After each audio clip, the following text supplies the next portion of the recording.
This case has outraged a lot of people around the world, apparently including President Bush. And joining us now from Washington is Mara Rudman. She was Deputy National Security Advisor to President Clinton. She's traveled to Saudi Arabia just last month and spoke with working women there. Mara, good of you to be here. Thank you. Thanks for having me. Every time I hear these stories out of Saudi Arabia, you know, you look in the mirror and you go, is my government, is my country really friendly with these people who lock up women and lash them for being raped? It's horrifying. It's a difficult situation. It's a challenging country, and yet it's a country that's a key partner of ours in a number of difficult situations in that part of the world. And it's a country that, I have to say, horrifying as situations are there, has also shown some leadership on a number of difficult issues in that part of the world at the same time. It sounds like there's been some leadership on this issue, and I wonder where the pressure came from and how this happened. Well, King Abdullah, the king and the leader of Saudi Arabia, is a very interesting man and is actually a reformist in his own way in that country. And I didn't doubt from the time that I first heard about this case, to be quite honest with you, that it was quite likely that he would find a way to issue a pardon.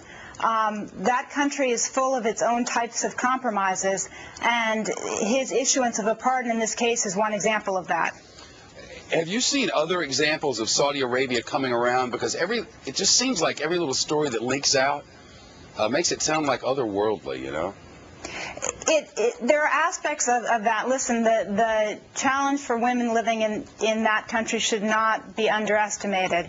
There are any number of difficulties, and I can't imagine myself the challenges of being a professional woman and living in that country, and yet there are any number of stories of women who do that.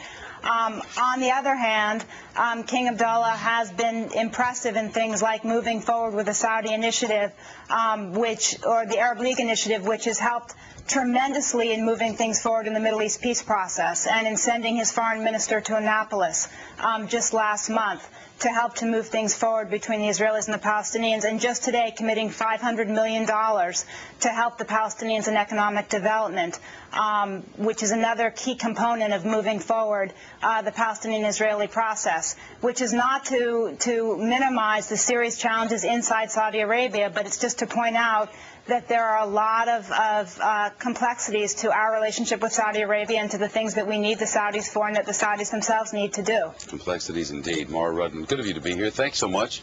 Thanks for having me. Back at home.